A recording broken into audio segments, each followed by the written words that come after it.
In true ADHD hyperfixation, I have been back into personal finances. So I wanted to talk today about like chronic illness and disability and managing your money and the problems that come along with that. But first we need to make electrolytes. In one of my videos I made tea. Today it's going to be electrolytes because I think it's supposed to be like 95 degrees today and I absolutely have to stay hydrated. When I started drinking liquid IV, I like only ever drank the passion fruit flavor, and now it's been like a year and I am over the passion fruit flavor. So the new flavors of liquid IV, new to me, that I've really been liking are the sugar-free white peach flavor has been really good. Also the watermelon flavor, and I can't find it, but the raspberry lemonade one has been good. Sometimes I've been mixing that with the passion fruit and it's a really nice flavor, but I have a little bit of this white peach left over from this morning, so I'm just going to add another one to it. I don't always drink this many electrolytes, but in the summer it's kind of crucial. Okay, now we have some electrolytes so that I can stay hydrated today, because living near the desert is not fun.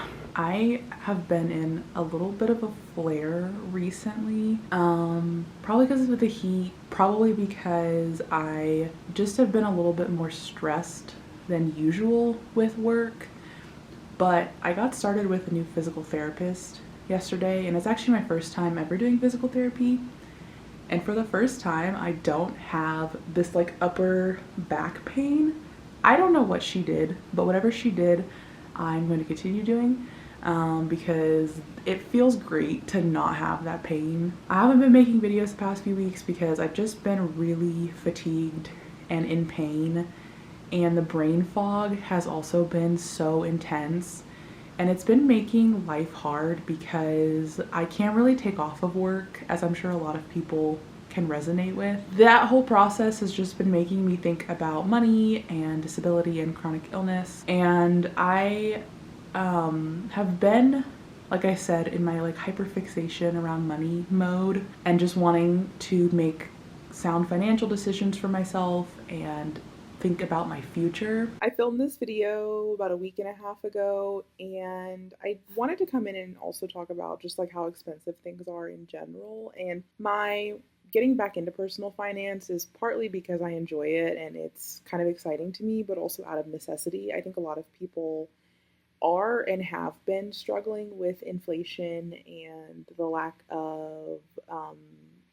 sustainable jobs and the lack of pay growth or wage growth in relation to rising inflation. And I just wanted to come in here and talk about the fact that in this video, I really didn't talk about that. This video was mostly focused on chronic illness and disability and money and jobs in general, but I didn't really talk about the current financial situation of the United States. So I don't want this video to come across as like, if you're struggling to manage your money because of your chronic illness or because of your disability, or if you're just struggling in general because things are way too expensive and we're not getting paid in accordance with how expensive things are. This video is not meant to like shame you or make you feel bad about that. More so just like how I've been trying to think about money differently as a chronically ill person, but I just didn't want to ignore the elephant in the room, which is that it is very expensive to exist as a person right now. And it kind of got me thinking about chronic illness and disability as I was like working on my budget and doing some research into how finances and chronic illness kind of fit together. I tried looking for videos that talked about money and disability, and I found a few, and I will make a playlist and put that playlist in the description below. But truthfully speaking, there are not a lot of videos, and there are not a lot of good videos, but there aren't a lot of like finance experts who talk about disability and money. The one I found was Dave Ramsey basically telling this woman that, well, first he alluded to the fact that depression wasn't a disability, which I was like, I mean, it depends on the person, but we can't really make this sweeping statement that depression isn't a disability.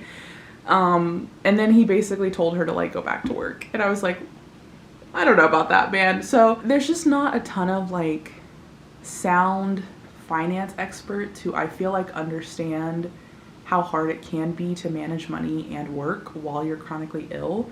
But I will link the videos that I did find below, and if you have any that you think have been really helpful, please feel free to put them in the comments. I'm sure it would be greatly appreciated. This is going to be more about managing finances in general if you're chronically ill or disabled, but everyone is welcome here. So hopefully, regardless of your situation, maybe you can at least relate or learn something. This is not really going to be like a step-by-step how to manage your finances, more so just talking about the issues with being chronically ill or disabled and trying to manage money, have a healthier relationship with money, because it is a little bit different. I think why there's not a lot of videos on disability and finance is, one, I think a lot of non-disabled people don't fully understand what it's like to try to manage money while you're disabled.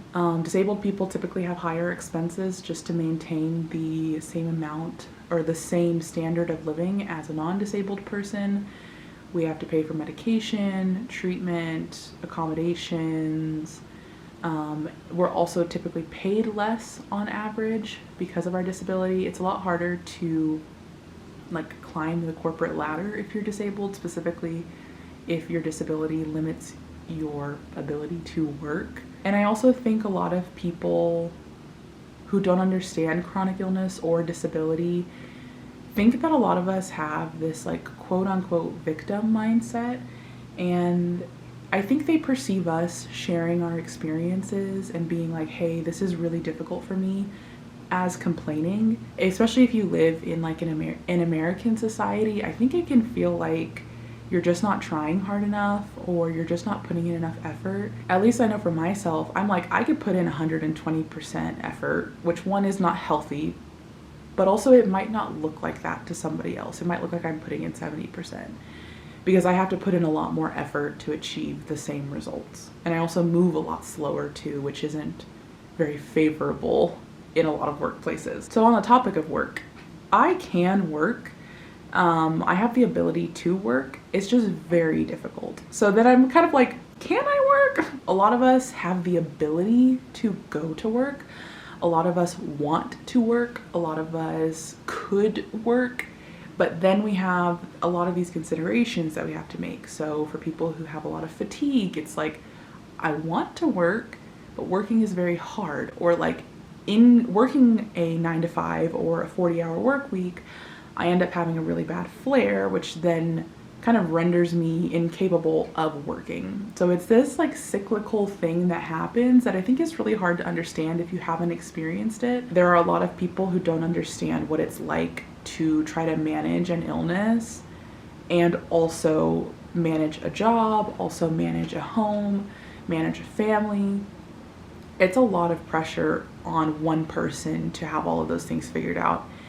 And even for somebody who may have support, having a chronic illness or having a disability and trying to manage that feels, depending like on what you're trying to manage, it can feel like another part-time job, but it can also feel like a full-time job.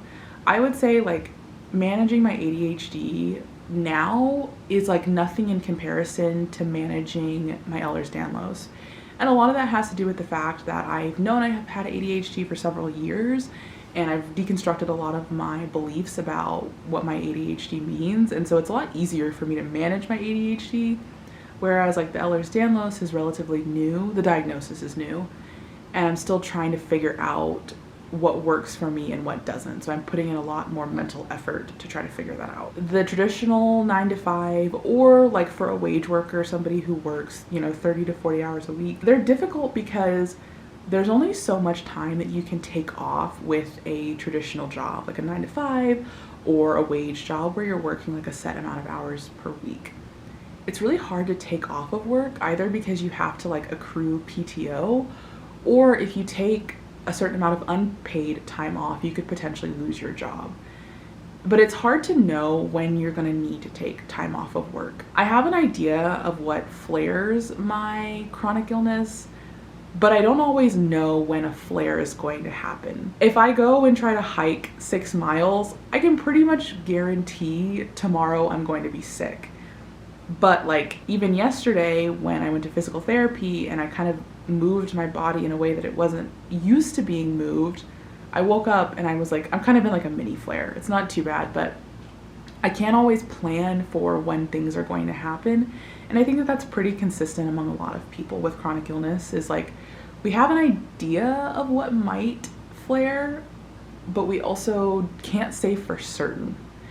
And that's really hard to communicate that to other people, especially if they don't understand what's going on. And so it's really hard to like communicate to an employer, like, I might be sick, but I don't actually know for certain. And if I am sick, this is what that means for me. I know for myself, like working 10-hour shifts, which I used to do at multiple like different jobs I've had, it like almost guarantees a flare.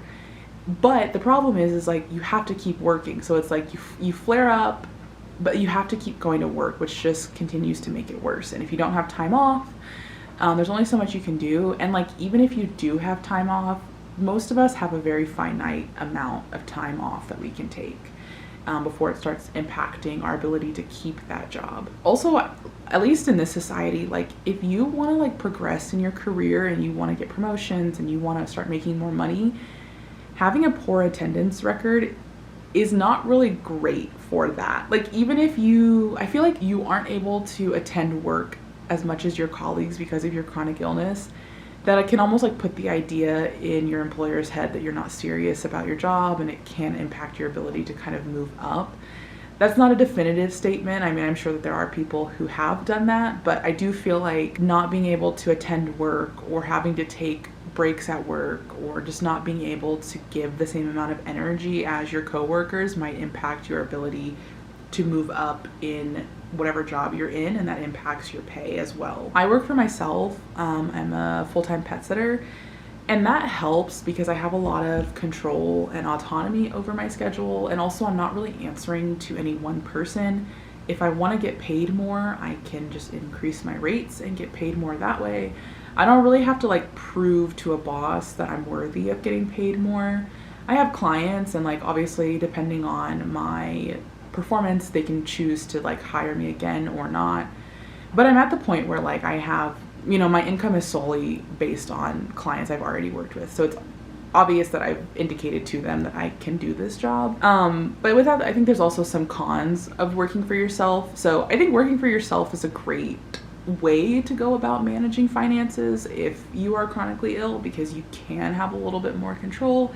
But it's not easy to do that. Like it's not easy to just like drop everything and start working for yourself.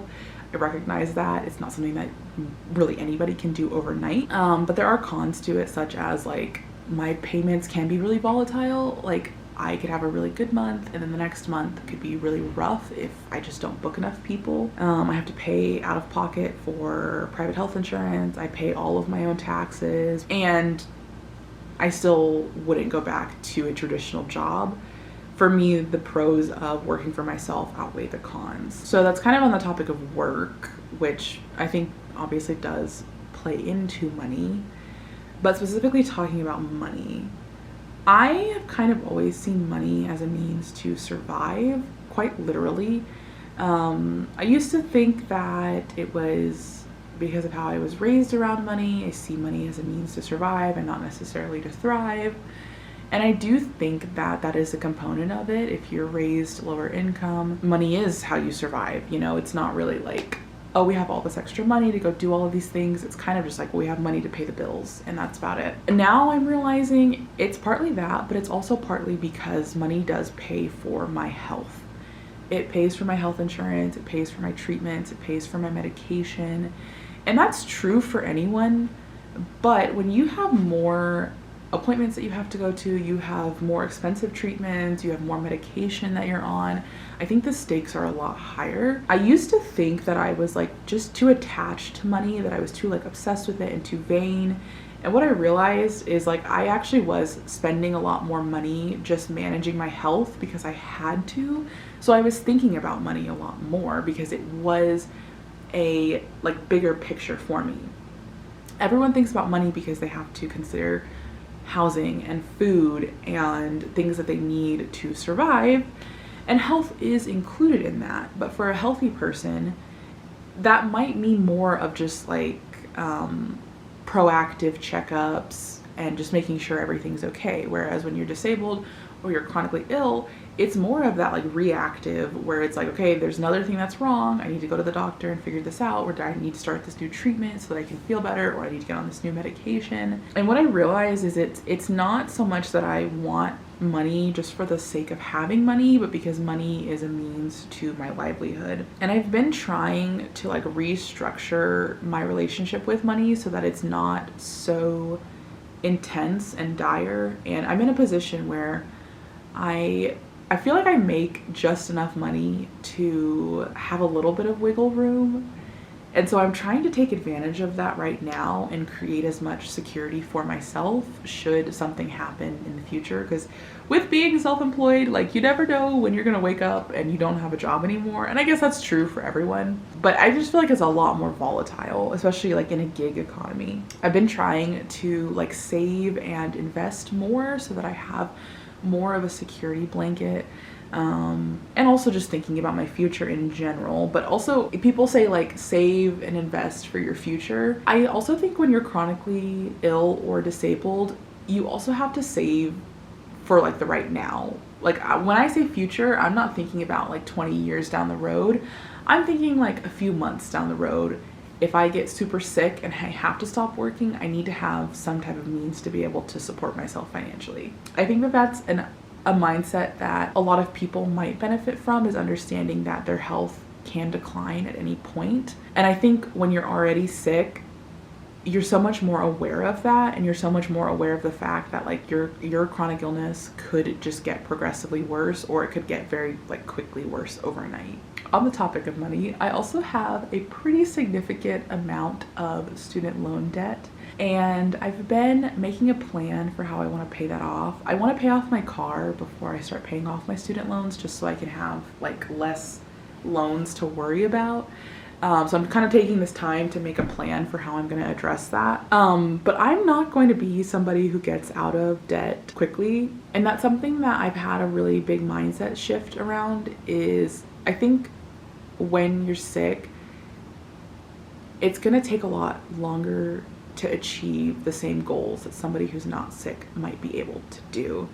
And there's nothing wrong with that. There's nothing wrong with you if it takes you longer to achieve these goals. So it's probably going to take me a lot longer to get out of debt, because I have to also consider my monthly expenses are a lot higher because I'm chronically ill. I think a lot of people want to manage their finances, and they want to kind of like unfuck their finances, which is the mindset that I'm currently living by. We're just getting out of a bad situation, and it's getting slowly a lot better, which I'm very happy about. But the point is not to like do it as quickly as possible. I think the point is to do what you can in a way that doesn't make your illness worse. So if you want to start building an emergency saving, putting $200 a month towards your emergency savings is great, and it will help build it more quickly. If putting that $200 a month into an emergency savings is going to stress you out more because you're having to cut costs that you really can't cut, it might be more realistic to put $100 a month toward your emergency savings. And a lot of finance people might tell you that that's not enough. You need to be saving more than that. For somebody who's not disabled or not chronically ill, who makes good money, yeah, they can put more towards a savings account. But the point is, you want to take like the biggest small step that you can for an extended period of time until you build that habit. So it's not about reaching the end goal as quickly as possible, so much as building the habit in the kind of with the path of least resistance, which I think is kind of like the mantra if you're chronically ill or disabled, is just taking the path of least resistance and what is going to get you where you want to go in a way that's not going to make you more sick. So one of the things that I've been doing is automating my finances, which has been a game changer. I don't know why I wasn't doing this before, but just putting everything on auto pay. And because of the way that I get paid, that works out well. Everything gets paid on time, Somehow I have more money in the bank than I did before I was automating my finances, even though my bills haven't changed. I don't know what the science behind that is. I don't know why it works, but at least for me, it has been working. It's been also taking a massive stress off of me, not having to worry about actually going in every month and paying each individual bill. It's just taken care of. I feel like it's just one less stress on me. Relieving one stress at a time, I feel like is kind of the way to go for me. It's not about getting all 57 stresses off my shoulder at one time. It's about picking the one that I can address right now, getting it off, putting it away, getting it off, putting it away. And then over time, you'll see that you have less stress on you. So I just wanted to make this quick video talking about money and my experience with money and how I think this all kind of plays into chronic illness or disability. I definitely want to keep talking about this money journey, so this probably won't be the last video that I talk about this in, but if you have any suggestions for like what you'd like me to talk about, let me know. Like I said, those videos will be in the description, but if you have any more videos on chronic illness or disability and finance, please feel free to put them in the comments as well, and I will see you in my next video.